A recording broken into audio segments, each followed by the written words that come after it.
দেওয়াল চাপা পড়ে মৃত্যু হলো দুই শ্রমিকের, আহত দুই। কাঁকসা থানার অন্তর্গত বামুনারা শিল্প তালুকের বেসরকারি ইস্পাত কারখানার ভেতরে দেওয়াল চাপা পড়ে মৃত দুই শ্রমিক, আহত দুই। মৃত শ্রমিকের নাম চন্দন বাউরি, রাম টুডু। দুজনেই দুর্গাপুরের গোপালপুরের বাসিন্দা। ব্যাপক উত্তেজনা ঘটনাস্থলে কাঁকসা থানার পুলিশ। বামুনারা শিল্প তালুকে বেসরকারি ইস্পাত কারখানা সাবস্টেশন তৈরির জন্য পাঁচিল তৈরি করা হয়েছিল, আর সেই পাঁচিলের ধারে বসেছিল 4 জন কারখানার শ্রমিক। গরম থেকে আশ্রয় নেওয়ার জন্য পাঁচিলের ছাওয়ার সামনে 4 শ্রমিক বসেছিল। সেই সময় পাঁচিল ভেঙে পড়ে যায়। ঘটনাস্থলে মৃত্যু হয় দুই শ্রমিকের, আহত দুই শ্রমিককে হাসপাতালে নিয়ে যাওয়া হয়। ঘটনাকে কেন্দ্র করে কারখানার বাইরে ব্যাপক উত্তেজনা। ব্যুরো রিপোর্ট, দিনরাত স্টার নিউজ।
বলতে এখানে একটা পাঁচিল হয়েছিল।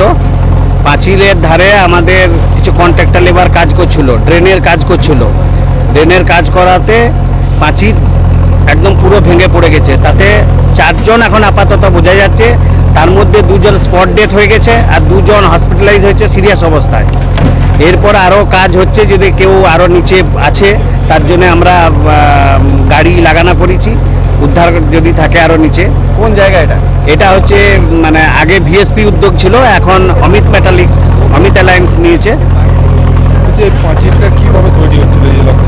পাঁচিলটা তৈরি হয়েছিল আপনার সাইডে ড্রেন, ভেতর দিকে ড্রেন, বাইরের দিক থেকে ওই স্ল্যাগ ডাস দিয়ে ফিলিং করেছিল। আমাদের মনে হয় ওই চাপ পড়ে পাঁচিলটা পড়ে গেছে। মানে ভালোভাবে কি হয়নি? ভালোভাবে কিছু বোঝা যাচ্ছে না। ভালোভাবে মানে আগের পুরোনো পাঁচিলের সাথে মানে আরো উপরে নতুন পাঁচিল তৈরি করেছিল, তারও একটা চাপ ছিল। এখানে একটা জলাশয় রয়েছে মনে হচ্ছে। হ্যাঁ, জলাশয় ছিল। জলাশয়ের জন্য মাটি নরম ছিল। জলাশয় কি ভরাট করা হয়েছিল? ভরাট করা সেরকম দেখতে পাচ্ছি না। ভরাট এটা তো মানে কারখানারই জায়গা, বেঙ্গল হাইটেকের জায়গা ছিল আগে। ওরা মনে হয় বিক্রি করেছে কিনা বলতে পারছি না ঠিক। সেই জন্যই কি এই দুর্ঘটনা? এই জন্যই দুর্ঘটনা। নরম জায়গা ছিল, প্লাস পিছন দিক থেকে কেসার দিয়ে আপনার ফিলিং করেছিল, এই চাপ পড়ে পাঁচিল ভেঙে পড়েছে। মারা গেছে নাম জানা গেছে? হ্যাঁ, একজন হচ্ছে চন্দন বাউরি আর একজন হচ্ছে রাম টুডু। আর আরো 2 জন। হ্যাঁ, পাঁচিলের ধারে ওরা ড্রেনের কাজ করছিল। পাঁচিলের কাজ করেন, ড্রেনের কাজ করছিল। বিধাননগর হাসপাতালে মানে আপাতত ভর্তি করা হয়েছে। মালিককে বলা হয়েছে যে আপনি ইমিডিয়েটলি কোনো ভালো হসপিটালাইজ করুন। হ্যাঁ, আমার নাম মানস দত্ত। কখনো পাঁচিল চাপা পড়ে কেউ মারা যাচ্ছে, কখনো অ্যাক্সিডেন্ট হচ্ছে কারখানার ভেতর। কি করবেন এই যে ট্রাক চাপা পড়ে কদিন আগে? এর জন্য তো কারখানা কর্তৃপক্ষ মানে একদম পুরোপুরি 100% দায়ী। এখানে এই যে শ্রমিকরা কাজ করে, তারা সকাল থেকে দুটো পয়সার আশায় তারা যখন কারখানায় কাজ করতে আসছে, এখানে সেফটি বলে কোনো জিনিসই নেই।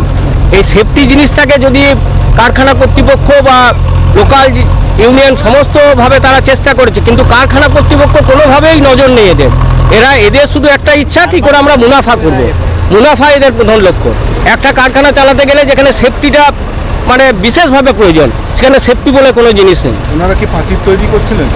পাঁচিল তৈরি করেনি। আমি যেটা শুনলাম যে ওরা ড্রেনের মধ্যে কাজ করছিল, তা পাঁচিল ধসে যাওয়ার পরে এটা দুর্ঘটনাটি ঘটেছে। কারখানার কর্মী ছিল না?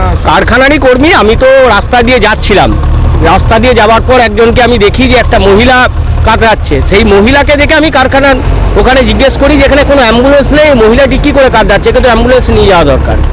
তারপরে এত বড় ঘটনা ঘটেছে আমি জানতে পারলাম। আতঙ্কিত আপনারা? প্রত্যেকে আতঙ্কিত। যেসব বাড়ি থেকে যারা গরিব ঘরের ছেলেরা কারখানায় কাজ করতে আসছে, এর তো সবাই আতঙ্কিত আমরা যে মানে কিভাবে কারখানা নিজস্ব মুনাফার জন্য মানে শ্রমিকদের নিজস্ব দায়িত্বটুকু নিতে পারছে না। এ কেমন কারখানা, কিভাবে এই কারখানা চলছে? কি চাইছেন এখন আপনারা? এটা চাইছি, এটা থানা আছে, লোকাল ইউনিয়ন আছে, এবং যে পরিবার ক্ষতিগ্রস্ত হয়েছে সেই ক্ষতিগ্রস্ত পরিবার সেই মানুষগুলোকে তো আমরা ফিরে পাবো না, কিন্তু তাদের পরিবার যেন যথেষ্ট ক্ষতিপূরণ পায় সেটা আমি মানে অনুরোধ করব। আপনার নাম? আমার নাম রাজকুমার পাল।